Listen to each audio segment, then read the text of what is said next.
Hello again, YouTube. I just wanted to take this opportunity to talk about something that, if you've seen my previous videos, you noticed that my castle is full of villagers. And I wanted to talk a little bit about this and how I accomplished this in survival mode, and some of the things you need to know if you decide to attempt this yourself. Now, first thing, this right here is important. Villagers love to farm, and you can actually get them to farm by just throwing them crops. It works better if you actually have a farmer, as you can... Oh, this is a shepherd, so yeah. So it doesn't have to be a farmer, I guess, but they will start to do their own farming if you give them some farmland and throw some seeds at them, or carrots or potatoes. The reason why you need to know this and why it's important is because there's actually a cool way to set up an auto farm system. If you put some hoppers around it, you might pick up some of the crops that he's not picking up. But mostly the reason why is because if you've watched my other videos and seen my video on my auto farm, you'll know that if you've got your own farm set up, they are very prone to ruining it. So I had to set up this fence right here just recently because the villagers kept jumping down there to go get crops.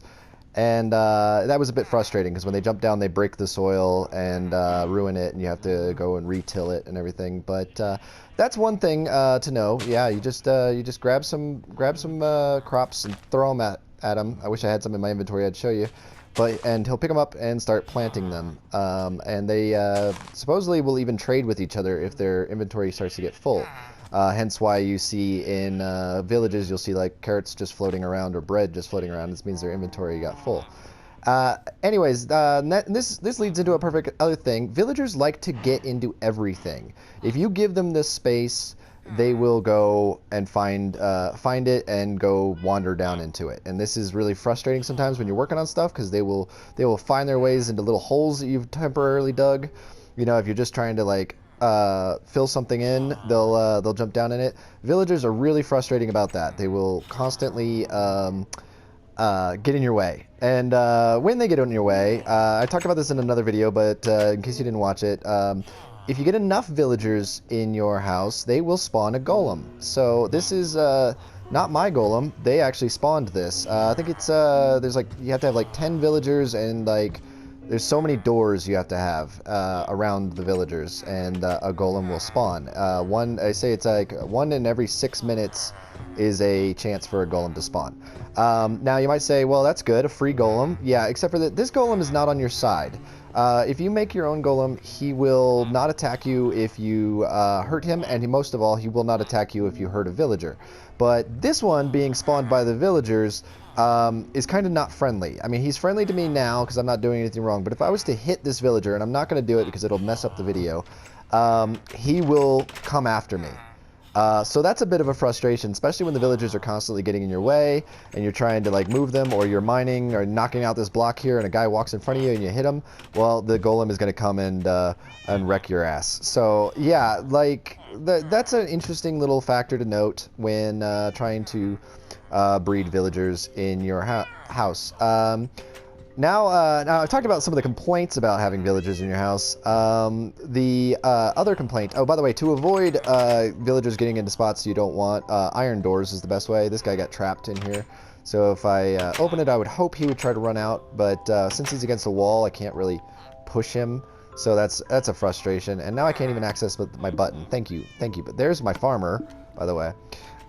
So hopefully I can get this button there open, and yeah, so you see how that's annoying. That can get really frustrating sometimes when the villagers are running around. Also, they like to walk into your nether portal. That's a whole thing, but you know what, that's their problem. I take that back. That can be really frustrating. You know, just to recap, the way that I have villagers in my house. So, and I did this in survival. All of this was in survival, no creative mode, so no spawn eggs or anything like that. Is you know, I trapped some zombie villagers in this cell, and then I cured them. And once I had 2 in there, it was only a matter of making sure that they had a steady supply of food. If you give them bread, is probably the best one to use. And they get enough, they will start spawning based on how many doors are around them. So it's 1 villager for every 3 doors. And there's a lot of doors in this house. So, yeah, so that's... And one of the things that I'm confused about, actually, is I'm not sure what quantifies a village to them. They seem to love my house and consider my house the village. So they just inhabit the whole house and run around. But I built some houses outside as well, hoping they would move out there, and they didn't. I even cured a couple zombie villagers in those houses. As you can see out here, there's a couple houses out here. And they didn't seem to stick to it. They just went right back into the castle. So yeah, that's another frustration. And the other frustration too is they tend to disappear every now and then.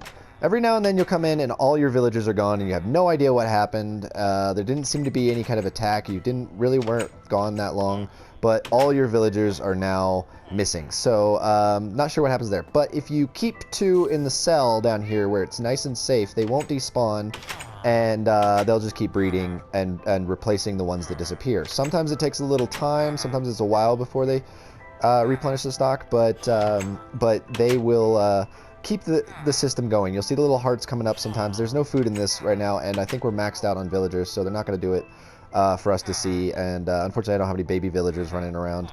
And that's what this little slot right here is for, is so that the baby villagers can escape once they're born. But then those are even more annoying because they can fit in a 1-block space. So I had to close off a lot of redstone compartments because of the baby villagers getting trapped inside. Like for instance right here, I had to put these stair steps right here so that you know, it was not obnoxious to get through, but baby villagers were constantly getting stuck in there, and when they grow up to an adult, they would suffocate and die. So anyways, one of the reasons why villagers disappearing sucks is every now and then you might get one. Let's see what this guy has right here. He's giving me, you know, Luck of the Sea 2 is a really good enchantment on a fishing rod, so you might want that. So you might want to keep this guy around. One of the best ways to keep him around is to obviously lock him in a room somewhere where he can't escape or get killed by anything. But for the most part, you know, one day you might go, hey, I want to enchant my rod, go get that book from him.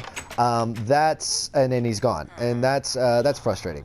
One of the other things that's really good about having villagers around, especially if you have a farmer, as I showed you, is here I have a giant emerald beacon right here, and it's a 6 beacon pyramid, and this whole pyramid is built out of emerald. And you might wonder, how did I get this much emerald sorry, I set off the fireworks, and I'm not sure why I did that, but how do I get that much emerald in survival mode?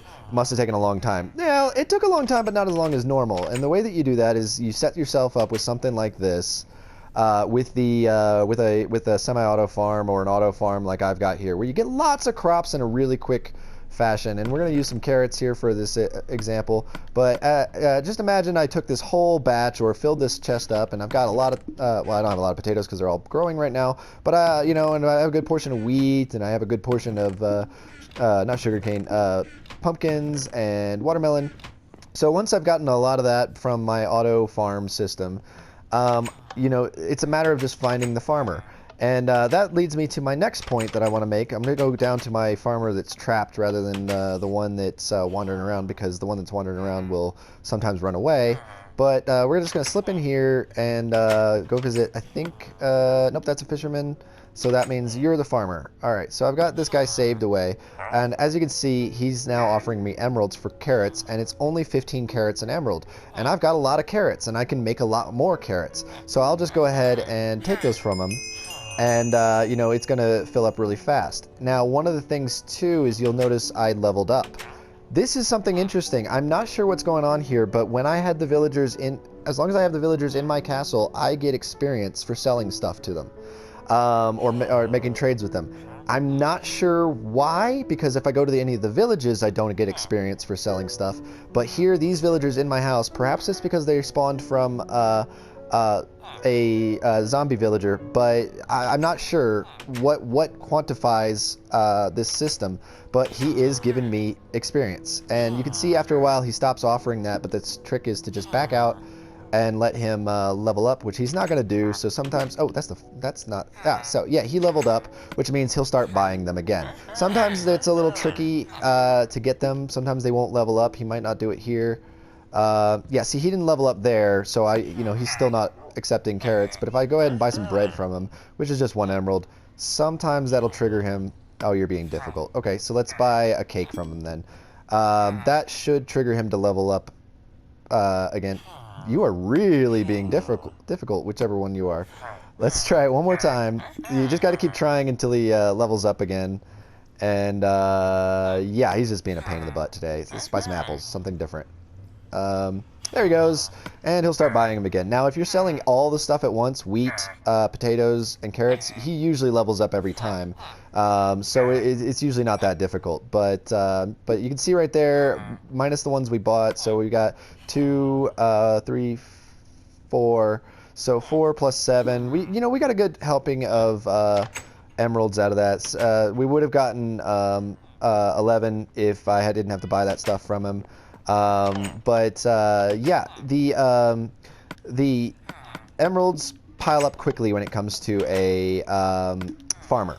Most of the other guys will buy a lot of stuff, like the cleric that just walked by me there will buy zombie flesh, but as you can see, he wants 39 zombie flesh. That's not very efficient.